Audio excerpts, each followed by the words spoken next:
శ్రీ గురుభ్యో నమః. శ్రీ మహాగణాధిపతయే నమః. శ్రీ మహాసరస్వత్యై నమః. ఓం శ్రీమాత్రే నమః. కామాక్షీదేవ్యై నమః.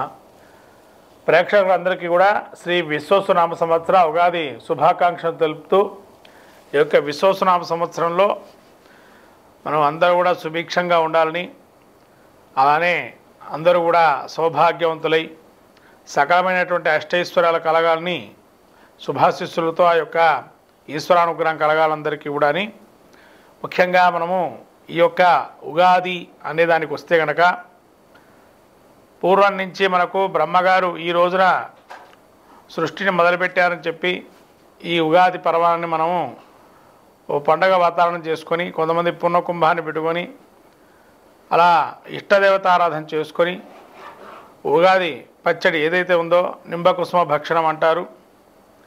ఆ యొక్క ఉగాది పచ్చడి తిన్నట్లయితే శతాయుర్వర్జదేయంగా అంటే వజ్ర దేహంగా ప్రాప్తిస్తుందని, సకల సంపత్తులు అర్థము అంటే లాభము అనుగుణంగా అన్నీ ఉంటాయని చెప్పి అందులో రుచిపూర్వకంగా షడ్రుచుల పూర్వకంగా ఉండేటువంటి ఉగాది పచ్చడిని సేవించి ఈ యొక్క పంచాంగ శ్రవణాన్ని కూడా విని దేశకాల మనిప్రస్తులు అట్లనే వర్తమానంలో వ్యక్తిగతమైనటువంటి రాశి ఫలితాలు చెప్పుకోవడంతో ఈ యొక్క వినటంతో కూడా సకలమైనటువంటి పాపాలు క్షయిస్తాయని బ్రహ్మదేవుడు ఈ రోజున సృష్టిని మొదలుపెట్టాడు. కాబట్టి రవ్యాది గ్రహాల యొక్క ఎక్కడెక్కడ ఉన్నాయో వాటి యొక్క పరిస్థితిని బట్టి ఏ విధంగా మనం జ్యోతిష్ శాస్త్ర ప్రకారంగా ముందుకెళ్ళి తదనుగుణంగా ఈ యొక్క సంవత్సరం ఏ విధంగా వ్రత నియమాదులు అట్లనే హోమాది క్రియాదులు ఏ విధంగా ఆచరించాలని చెప్పి ఈ ఉగాది నుంచి మనం మొదలుపెట్టుకొని మళ్ళీ వచ్చేటువంటి ఉగాది వరకు కూడా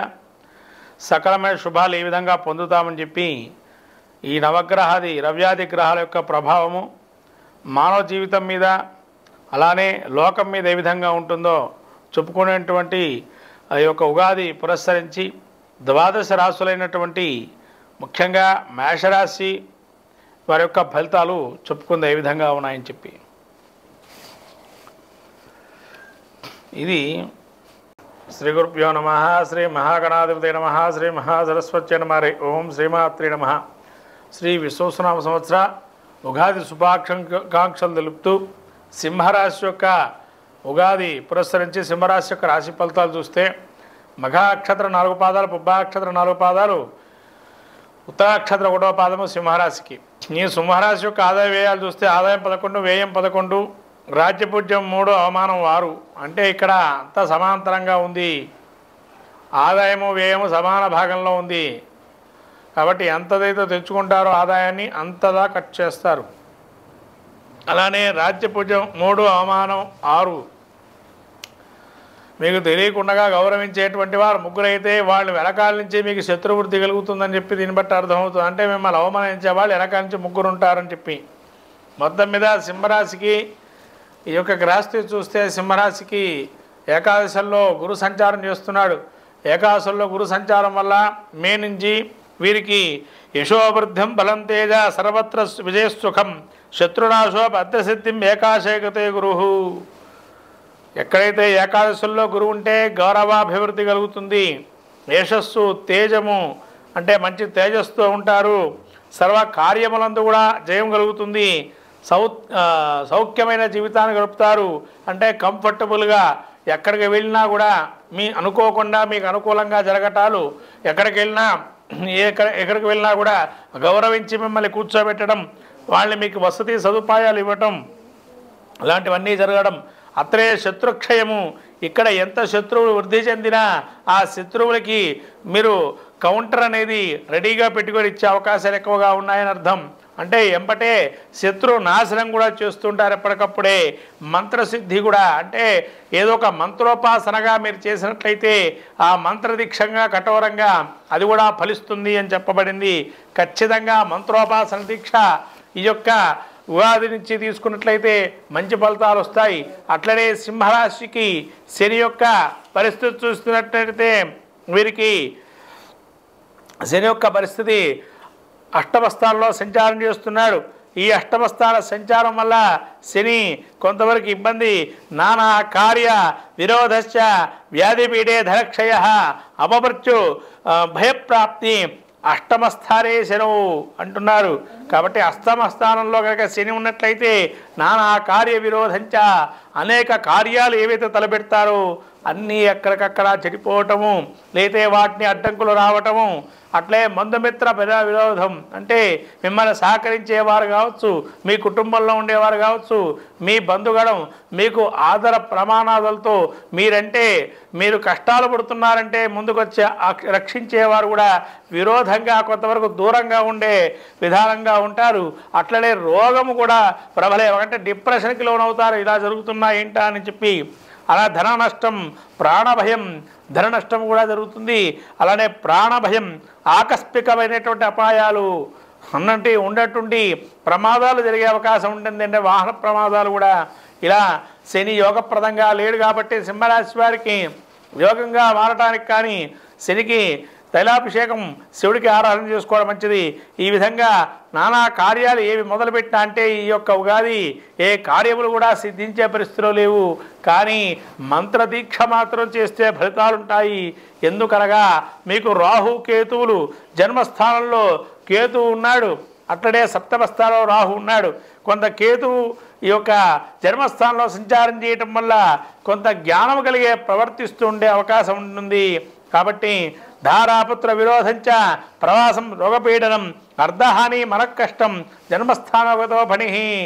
అంటే ఇక్కడ ధారాపుత్ర విరోధం అంటే ముఖ్యంగా ఇంటి కుటుంబంలో ఉండేటువంటి వారితో కలహాలు ఏర్పడటం, ఏదైనా వివాదంగా మారటం, ఒక మాట మాట్లాడినా అది హేతుబద్ధంగా ఉన్న దాన్ని వక్రీకరించటం, అలానే దేశ సంచారం, అనేకమైనటువంటి ఒక ఏదైనా పని మీద వెళ్తే సంచారం చేస్తూ ఉంటారు కానీ పని మాత్రం జరగకపోవటం, అట్లనే నానావిధ కష్టాలు సంప్రాప్తి అవ్వటం, ధన నష్టంచా, రోగములు కూడా ప్రబలటం.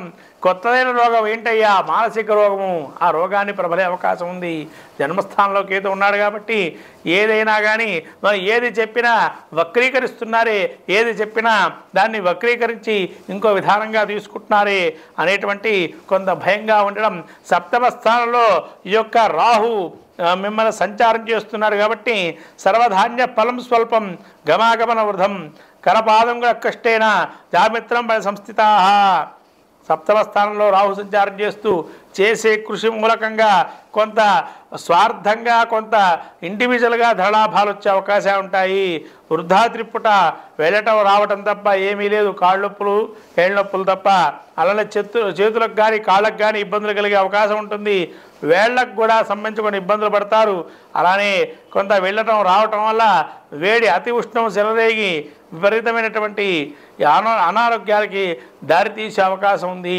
అట్లనే ఎప్పుడైనా కానీ మీరు నిష్ఠూరంగా మాట్లాడకపోయినా మొత్తం మీద మీరు నిష్ఠూరంగా మాట్లాడారు, మీరు నేరారోపణ చేశారు అని చెప్పి మీద అనేక ఆరోపణలు చేస్తారు. కాబట్టి అవన్నీ కూడా మీరు ప్రతిఖండించి నిలబడాలా.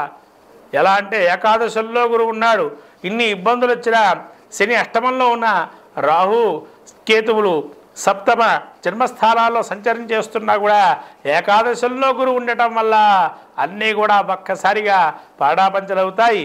అంటే గురువు యొక్క అనుగ్రహం పొందుతున్నారు ఇక్కడ గ్రహపీఠికలో ఉగాదికి. కాబట్టి ఈ ఏకాదశుల్లో గురువు ఉండటం వల్ల మీకు కలిగేటువంటి ఈ యొక్క సహకరించేవారు ఎవరైతే ఉన్నారో, మిమ్మల్ని సపోర్ట్ చేస్తూ మాట్లాడేవాళ్ళు ఒకడో ఇద్దరు వచ్చి ఈ నిష్ఠూరమైన మాటలు అబద్ధమని చెప్పి వాదిస్తూ ఉంటారు మీ వెనక నుంచి. కాబట్టి మీకు ఏదైనా కానీ ఒకసారి కాకపోయినా ఒకసారైనా కూడా పని సాధ్యమయ్యే అవకాశం ఉంటాయి చేసే పనులలో. కాబట్టి ఏదైనా నిగ్రహంగా ఉండండి. మనకంటూ ఒక రోజు ఉంది, అది వస్తుంది అని ఒక జాగ్రత్తగా వేచి చూస్తుండండి. సింహరాశి వారికి 4 గ్రహాల్లో గురువు ఒక్కడే యోగాన్ని ఇస్తున్నాడు ఉగాదికి. మిగతా గ్రహాలు యోగప్రదంగా లేవు. అట్లనే అతిచారం వల్ల గురుడు మీకు 12వ రాశిలో సంచారం చేస్తున్నాడు. రాబోయే 3 నెలలు ఒక స్వర్ణయుగంగా ఉంటుంది సింహరాశి వారికి. ఆ 3 నెలలు యోగప్రదంగా ఉంటుంది గురువు. కాబట్టి 12, 11వ స్థానంలో గురువు యోగప్రదంగా ఉంటున్నారు. కాబట్టి ఏదైనా శుభకార్యానికి వెచ్చిచ్చే అవకాశం ఉంది. కాబట్టి ఈ సింహరాశి వారికి వివాహాది శుభ కార్యక్రమాలు చేసుకునేటువంటి వారు, అలానే మంచి జరిగే శుభకార్యం గృహోపకరణాలు కానీ గృహాలంబ గృహప్రవేశాదులు కానీ ఒక శ్రీకారం చుట్టే అవకాశం ఉంటుంది సింహరాశి వారికి ఆ 3 నెలల్లో. అప్పుడు ఆ 3 నెలలు యోగప్రదంగా ఉంటుంది. కాబట్టి ఆ కార్యాలని ఆ 3 నెలల్లో పెట్టుకోవడం వల్ల సింహరాశి వారికి యోగప్రదంగా ఉంది. మొత్తం మీద సింహరాశి వారు రాహుకేతులతో ఇబ్బంది పడుతున్నారు కాబట్టి సర్పక్షేత్ర దర్శనం చేసుకోవడం, శ్రీకాళహస్తి క్షేత్ర దర్శనం చేసుకోవడం, అక్కడ పూజ చేసుకొని రావటం లాంటివి చేయటం మంచిది. అలానే శని అష్టమంలో ఉన్నాడు కాబట్టి కాళభైరవ అష్టకం చదువుకోవడం, శివుడికి అభిషేకం చేయటం, అట్లనే వెంకటేశ్వర స్వామి కలియుగ వరదుడు వెంకటేశ్వర స్వామికి శనివారం వ్రతాదులు లాంటి నియమాలు పాటించడం వల్ల మంచి జరిగే అవకాశం ఉంటుంది. సింహరాశి వారికి శుభం భూయాత్.